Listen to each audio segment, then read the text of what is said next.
இங்க பாத்தீங்கன்னா இந்த பையன் காலையில ஸ்கூலுக்கு வந்து பிரேக்ஃபாஸ்ட் சாப்பிட்டு இருக்கான். இந்த பொண்ணு அங்க போய் ஏக்கமா பாத்துக்கிட்டு இருக்கா. உங்ககிட்ட எத்தனை தடவை தான் சொல்றது, எப்ப பார்த்தாலும் என்கிட்ட வந்து நின்னு சாப்பாடுக்காகவே கேட்டு நிற்பியான்னு சொல்லி அந்த பையனை திட்டி விட்டுறான். இந்த பொண்ணுக்கு மதியமும் சாப்பாடு கட்டி கொடுத்துருக்க மாட்டாங்க. இந்த பொண்ணு பயங்கர பசியோட வீட்டுக்கு வந்து வீடு ஃபுல்லா தேடி பாக்குறாங்க. ஆனா வீட்டுல எந்த சாப்பாடுமே கிடையாது. இந்த பொண்ணோட அம்மா ஒரு அபார்ட்மெண்ட் வீட்டுல மெய்டா ஒர்க் பண்ணிட்டு இருக்காங்க. அவங்க எல்லாருமே சாப்பிடும் போது இவங்களும் போயிட்டு நின்று இருக்காங்க. வேலைலாம் முடிச்சுனா கிளம்ப வேண்டியதானே, எதுக்காக நின்று பாத்துட்டு இருக்கிறேன்னு சொல்லி அவங்களே கேக்குறாங்க. என் ஹஸ்பண்ட் மில்ல வேலை செஞ்சிருந்தாரு, அவருக்கு இப்ப கொஞ்சம் நாளா வேலை இல்ல, அதனால வீடு ரொம்ப கஷ்டத்தில் போய் நிறுது, கொஞ்சம் காசு தான் கொடுங்கன்னு சொல்லி கேக்குறாங்க. அச்சோ மாசம் முடிஞ்சாதான் எனக்கே காசு வரும், அப்பதான் நான் உனக்கு சம்பளம் கொடுக்க முடியும், இப்பயே நீ கேட்டீங்கன்னா என்கிட்ட சுத்தமா காசே இல்லையாமான்னு சொல்லி அப்படியே பிச்சைக்காரங்க மாதிரியே பேசுறாங்க. இவங்க அம்மாவும் ரொம்ப சோகமா வீட்டுக்கு வந்து பார்த்தா இந்த பொண்ணு எல்லாத்தையுமே கழிச்சு போட்டு வச்சிருக்கா. பயங்கரமா டென்ஷன் ஆகி திட்டுறாங்க.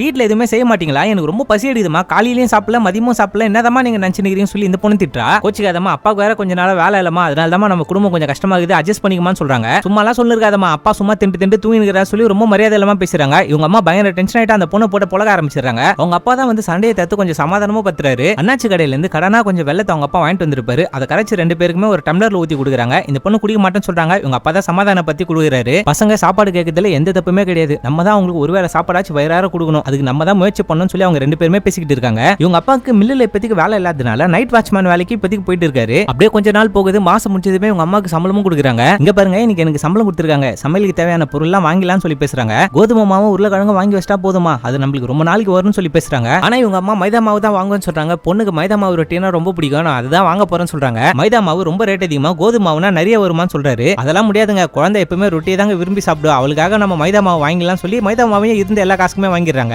எங்க வீட்டுல இன்னைக்கு ரொட்டி சுட போறாங்களே சொல்லி இந்த குட்டி பையனா இந்த தெருஃபுல்லாவே சொல்லிருக்கான். இந்த பொண்ணு வீட்டுல ரொட்டி செய்யறதை பார்த்துட்டு ரொம்ப சந்தோஷமாயிராங்க. அவங்க அம்மாவையும் போயிட்டு கட்டி பிடிக்கிறாங்க. இந்த குட்டி பையன் ஒரு ரொட்டி மட்டும் தான் சாப்பிடணும் அவங்க அம்மா நினைச்சிட்டு இருப்பாங்க. ஆனா அவன் சாப்பிட்டு முடிச்சதுமே இன்னொரு ரொட்டியும் கேட்பான். அப்பாக்காக 4 ரொட்டி தான் இருக்குன்னு சொல்லுவாங்க, இருந்தாலும் ஒரு ரொட்டியை இந்த பையன் வாங்கிப்பான். 2 ரொட்டி சாப்பிட்டதுக்கு அப்புறமேட்டு இன்னொரு ரொட்டி வைங்கன்னு சொல்லி கேட்பான். இவங்க அம்மா இவனுக்காக குட்டியா ஒரு ரொட்டியும் செஞ்சு கொடுப்பாங்க. இந்த பொண்ணு 2 ரொட்டி சாப்பிட்டு முடிச்சதுக்கு அப்புறம் எனக்கு ஒரே ஒரு ரொட்டியை மட்டும் கொடுங்கம்மா, நாளைக்கு காலைல நான் பிரேக்ஃபாஸ்டா எடுத்துட்டு போறேன்னு சொல்லி கேட்பாங்க. இவங்களும் சரின்னு சொல்லி அந்த ரொட்டியை குடுத்துருவாங்க. இந்த பொண்ணு ஒரு பேப்பர்ல வச்சு பெட் கீழே வச்சு பத்துக்கிறா. நைட் இவங்க அப்பா வந்து பாக்குறாரு, வெறும் 2 ரொட்டி மட்டும் தான் இருக்கும். இவங்க அம்மா சாப்பிட்டே இருக்க மாட்டாங்க. நீ வேணா ஒன்னு எடுத்துக்கமான்னு சொல்லுவாரு. இல்லங்க எனக்கே வயிறு ஃபுல்லா இருக்கிற மாதிரி இருக்குன்னு சொல்லி இவங்களும் போய் சொல்றாங்க. காலையில இந்த பொண்ணு ரொம்ப சந்தோஷமா பிரேக்ஃபாஸ்ட்லாம் சாப்பிட போறோம்னு ரொம்ப எக்ஸைட்மென்ட்டாவே ஸ்கூலுக்கு கிளம்பிட்டு இருப்பாங்க. பெட் கீழே பார்த்தா அந்த ரொட்டி இருக்காது. இந்த குண்டு பையன் தான் அதை தின்ட்டு இருப்பான். அப்படியே தூங்குற மாதிரி ஒரு ஆக்டிங் போட்டு இருப்பான். டே எழுந்துறான், ரொட்டி எங்கடா சொல்லி கேட்டுனே இருப்பான். எனக்கு ரொம்ப பசிக்குது அதனால சாப்பிட்டேன்னு சொல்றான். இந்த பொண்ணு ஒரு மாதிரி பைத்தியம் முச்ச மாதிரி ஆயிடுவாங்க. ஏன்டா என் ரொட்டியை சாப்பிட்டேன்னு சொல்லி அவன் கழுத்தை பிடிச்சி நெருக்கினே இருப்பாங்க. டக்குன்னு பார்த்தா அந்த பையன் அதே இடத்துல இறந்து போயிடுறான். அப்பா வந்து சத்தம் போடும் போது தான் இந்த பொண்ணே கொஞ்சம் சுயநினைவுக்கே வராங்க. தம்பியை பார்த்து ரொம்ப ஃபீல் பண்ணி அழுகுறாங்க. அப்படியே அந்த படத்தையே முடிகிறாங்க.